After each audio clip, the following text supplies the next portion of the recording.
50,000 small blind, 100,000 big blind, by the way. Extreme heads-up action?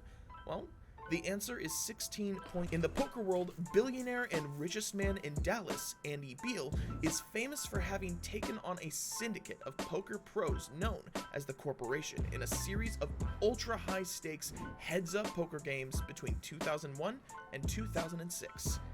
Then, over the years, Andy Beal applied the probability Crazy to the money, game dude. of poker. The group found new fame by challenging elite poker players in a spirited game of Limit Texas Hold'em. It was called Beal's Conjecture, and it kind of became just that for famed The Corporation, which is basically a team of expert poker players who had aggregated their $10 million, as well as matched it against his $20 million in a number of private sessions. And since early February, the event became a virtual roller coaster ride for poker players and enthusiasts alike. Then, at the mid-month break of the nail-biting 2-week competition, the corporation had depleted its $10 million bankroll. All the members reportedly dusted themselves off and prepared for Thursday's famous LA Poker Classic event in California. The game was, later on, paused until the two teams could coordinate their schedules. On Monday night, the 20th of February in 2006, Andy Beal was back on a flight to Las Vegas and then checked himself into the Wynn Resort on his arrival. He had returned to play the third week of high-stakes Texas Hold'em poker against a new challenger, the corporation's longtime team member, who was Phil Ivey. Oh, Phil Ivey had a reputation for his aggressive play and unwavering focus at the tables. And at the recent Card Player of the Year Awards, Phil Ivey took home 3 top awards: the best no-limit player, the best heads-up player, as well as the most play the highest stakes cash games in the world, in addition to the poker tournament circuits. The famous play started out in the late afternoon, and the blinds were set at 30,000 to 60,000, which was a bit lower than the previous 50,000. That's still nuts. That's still nuts, dude. Holy cow. Held the lead throughout the day's match. The spectators in the high-limit section of the Wynn Poker Room who witnessed much of the action shared their thoughts with Card Player. Most felt that Phil Ivey had exhibited an aggressive approach, and in typical fashion, he usually sat blank-faced, focused, and with his mouth agape. It is worth mentioning that this was the same expression that had also won Ivey the Flushies Award for the best poker face, and also during the 2005 World Series. We got mad awards, holy cow. Table, Ivey has an intense and intimidating nature, and the one-on-one competition with Beal only seems to magnify this trait. The intense first play ended at around 7 p.m. PST, and it appeared Phil Ivey was up several racks. A member of the corporation confirmed that the number was $2 million in Phil Ivey and the corporation's favor. And at the very first thing Wednesday morning, Phil Ivey and Andy Beal were again heads up at the Wynn Felt on table number 3. Blinds remained at 30 to 60,000, and again, Phil Ivey seemed to have the advantage over Andy Beal.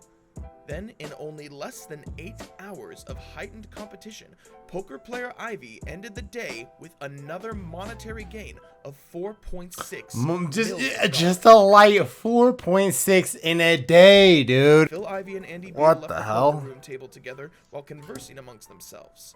The next day, Beal and Ivey met for a third and final session.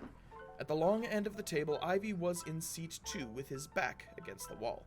Andy Beal sat in seat 6 at an angle so as to face the famous player Ivey, and to Beal's left in seat 7 sat his longtime friend and representative, Craig Singer, and right next to him was Michael Craig, who is the author of the book The Professor, the Banker, and the Suicide King in seat 9.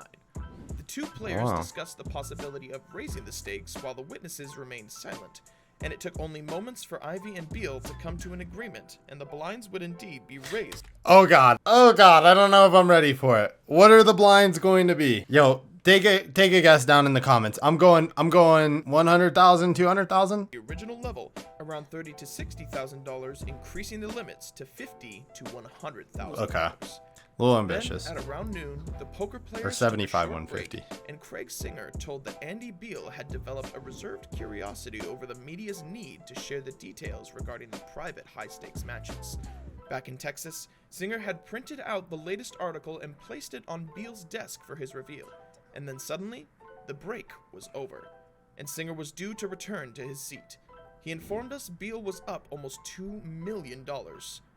He stated as he returned to the game about to resume, "We're doing better today." And from the rail, one could only see Beal repeatedly reaching into his rack for chips. Within a few hands, it appeared Phil Ivey had reserved his deficit and was back to even. The dealer was basically tapped out, and the new one took his place. When the dealer was swapped out, he then shook his head in disbelief while walking from the table. And the already intense face-off had become an action-packed and raised-to-the-river spectacle. Members of the corporation started to arrive and could be seen on the sidelines talking discreetly with themselves.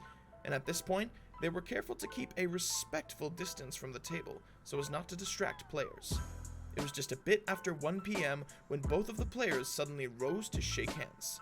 After more than 4 hours of play, Phil Ivey had recovered his original loss and won an additional $10 million. God damn, boy! Covered its $10 million loss since the 1st of February and earned another $6.5 million in revenue through Phil Ivey's efforts. Bro, do you imagine? Oh my god. Oh my god.